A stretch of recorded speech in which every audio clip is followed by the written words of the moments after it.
Salve pessoal! Muito bem, estamos aqui para falar de pré-modernismo, um dos momentos mais interessantes da literatura brasileira. Ele acontece ali no início do século XX, dá uma olhada, olha só. A gente tem aqui, teoricamente, um período compreendido entre 1902 e 1922, quer dizer, termina oficialmente quando começa o modernismo com a Semana de Arte Moderna, né? Então vai de 1902 a 1922, o período que a gente denomina pré-modernismo, tá bom? O início do século XX é marcado por uma série de impactos tecnológicos, como o avião, telégrafo, eletricidade, avião, certo? Então, a gente tem muita coisa, né? O advento da fotografia também lá no final do século anterior, tá certo? Então, tudo isso desenha aqui um cenário em que parece que existem novas perspectivas sobre o mundo, um mundo que está em aceleração constante, em que as coisas já não são mais o que eram, né, como há um segundo atrás. Então, tudo parece em permanente transformação, num ritmo muito rápido.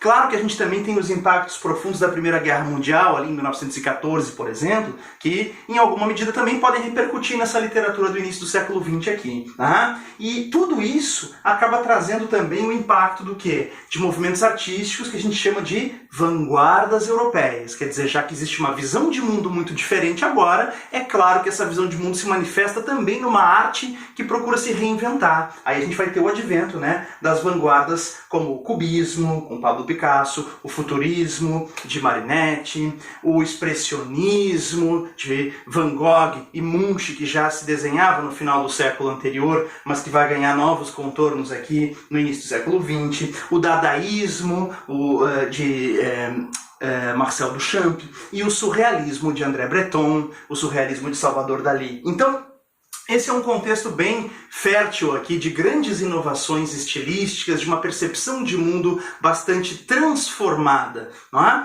Bom, e como é que no Brasil isso se desenvolve? Na verdade, o pré-modernismo, então, ele não é exatamente uma escola literária. Essa é a primeira coisa que a gente precisa saber sobre pré-modernismo, porque as provas costumam trazer. Não é uma escola. O pré-modernismo, então, é o que a gente pode denominar tecnicamente como um período de transição na literatura, tá bem? Então, não é uma escola, chamamos de período de transição, tá? E esse período, ele é compreendido entre 1902 e 1922, como a gente já tinha destacado.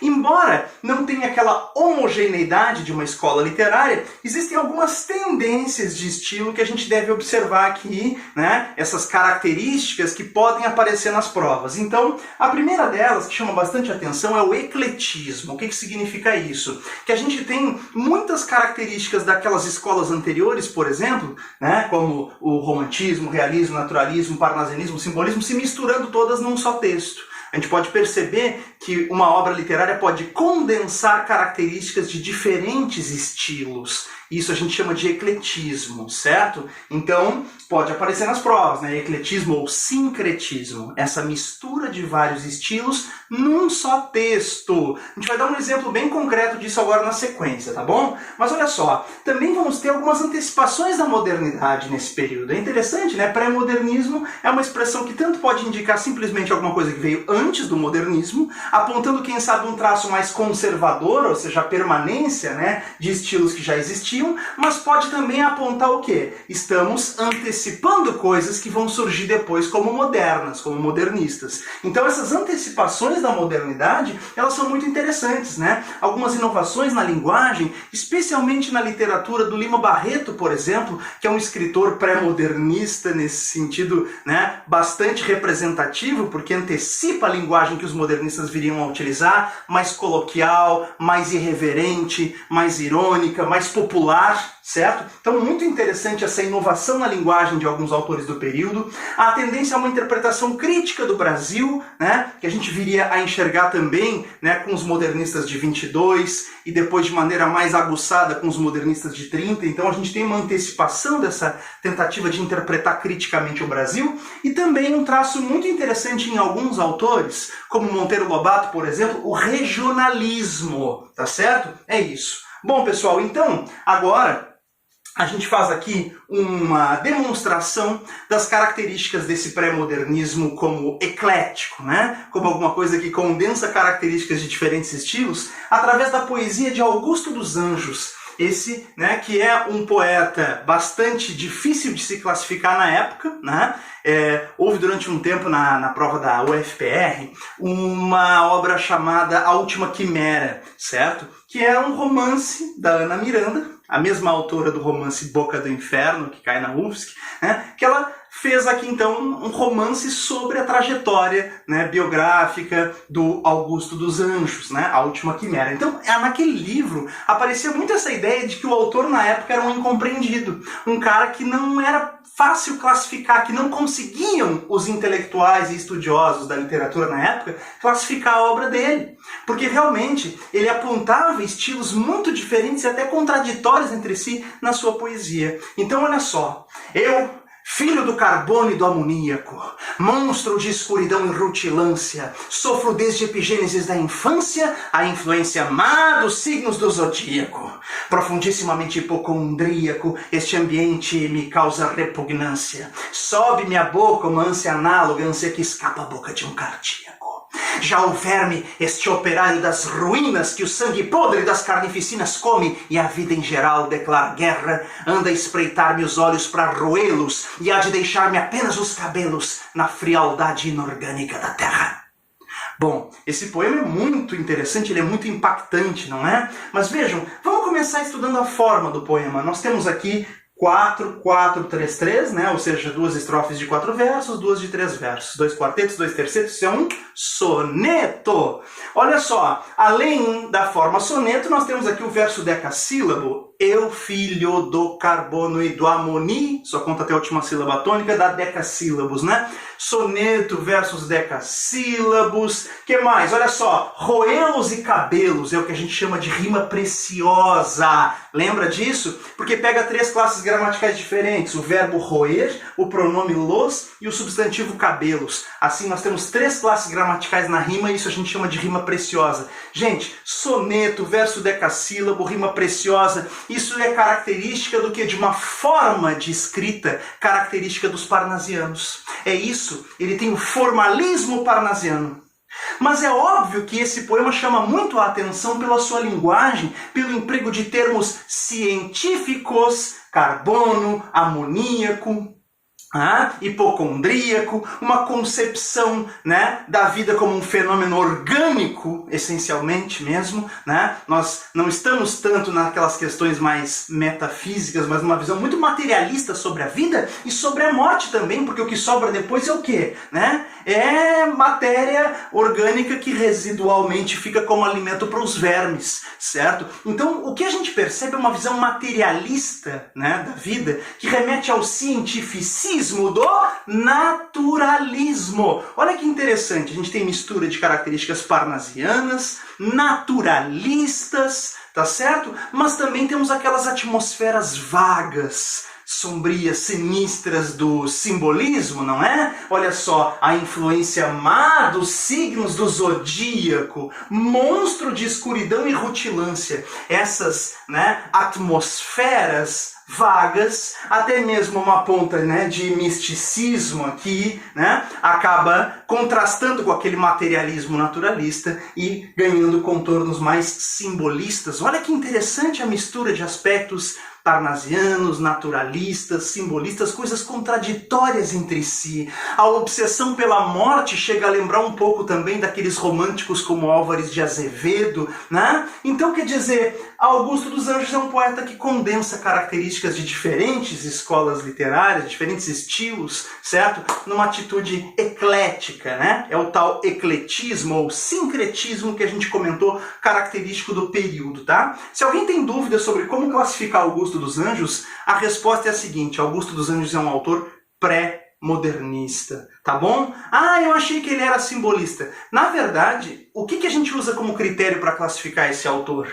Gente, a publicação do livro dele, chamado Eu e Outras Poesias, se deu em 1912, bem dentro do período pré-modernista. Então, cronologicamente falando, a gente já pode usar esse critério cronológico e definir ele como pré-modernista. Mas também, estilisticamente falando, pelo sincretismo, ele só pode ser entendido como um autor também pré-modernista, tá bom?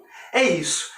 Gente, Uma observação, a gente já sabe que o conceito de pré-modernismo ele é um conceito bem artificial, não é? Não é uma escola literária, não é um movimento literário, certo? É um período da literatura que acabou sendo assim classificado. A teoria literária inventou esse rótulo, pré-modernismo, tá? Uma curiosidade aqui, o conceito é bem artificial mesmo, ele foi formulado lá em 1930 por um crítico literário chamado Alceu Amoroso Lima. Então esse cara criou um conceito pré-modernismo para colocar nesses autores aqui que ainda estavam transitando entre a literatura do século XIX e a literatura do século XX. Tá? Então pré-modernismo não é uma escola, é um período de transição, né? E esse conceito de pré-modernismo é um conceito artificial para tentar, né, comportar aqui diferentes autores com características tão distintas, tão heterogêneas entre si, tá bom? A transição da literatura do século XIX para a literatura do século XX. Beleza, pessoal? Grande exemplo aqui é Augusto dos Anjos.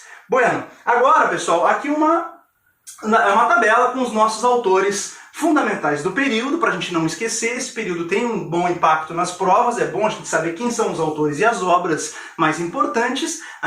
E num próximo vídeo que a gente vai fazer, a gente vai trazer um aprofundamento sobre algumas obras que são importantes aqui. Legal? Vocês vejam que a gente tem aqui, por exemplo, Lima Barreto, né, que é um autor que está em alta nas nossas provas aqui, né, no Paraná e em Santa Catarina. A gente tem aí, então, na UFPR, Clara dos Anjos. Em Santa Catarina, na UFSC, a gente tem Cemitério dos Vivos, também na prova da UDESC, né, leitura obrigatória, na prova da CAF, enfim, o Cemitério dos Vivos do Lima Barreto. Então esse é um grande autor da nossa literatura, sempre muito lembrado em provas como o Enem, com Triste Fim de Policarpo Quaresma, então tem que ficar atento para ele, beleza? Mas enfim, tem muita gente importante aqui.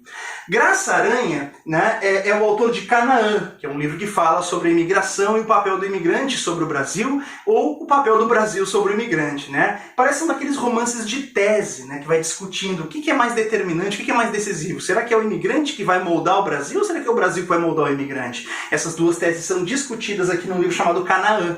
A inovação do livro é justamente ser uma mistura de dissertação com narração, e aí então ele acaba sendo entendido como um livro inovador e por isso pré-modernista, tá bom? Graça Aranha, Canaã, livro publicado em 1902, é considerado o marco inicial do período pré-modernista, ao lado de Os Sertões, de Euclides da Cunha. Esses dois livros aqui foram publicados em 1902 e são considerados, então, o início do nosso pré-modernismo, tá bom?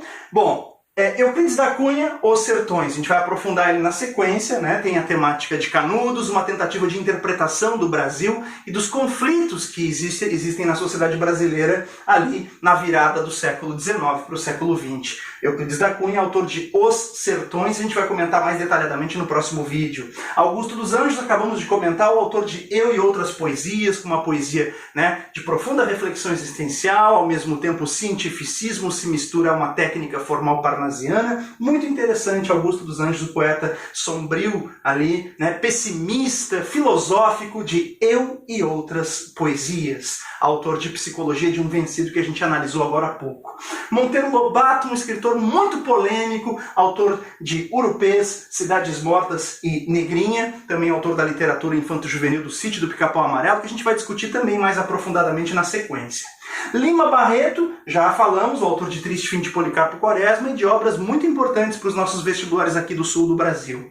E além disso, o Simões Lopes Neto é um autor que está mais, né, localizado ali nas preocupações dos vestibulares do Rio Grande do Sul, porque ele é o autor de contos gauchescos, mas, enfim, ele é um autor muito interessante, muito importante, porque ele renovou muito a linguagem literária ao dar voz ao interiorano, né? É um gaudério, um gaúcho chamado Blau Nunes quem narra os contos, trazendo aqui uma linguagem oral. A captura da fala pela escrita, escrever como fala o gaudério, né? Simular a fala através da escrita, escrever como se fala, é um recurso antecipador do modernismo que o Simões Lopes Neto utiliza em contos gauchescos. Tem algumas provas, além das provas gaúchas, que vão cobrar também o Simões Lopes Neto, como é o caso, por exemplo, do vestibular da FAG, certo? O vestibular da Unicentro, se não me engano, não, perdão, Unioeste, tá? É isso aí. Então, olha só, Unioeste, FAG, são provas que trazem contos do Simões Lopes Neto. Então é bem bacana a gente ficar atento também para o impacto desse autor fora das provas gaúchas. Às vezes aparece algum conto do Simões Lopes Neto ou alguns contos dele como leitura obrigatória, beleza? Galera, a gente fica por aqui nesse vídeo porque na sequência a gente vai aprofundar alguns autores e obras. Bora? Então vamos lá!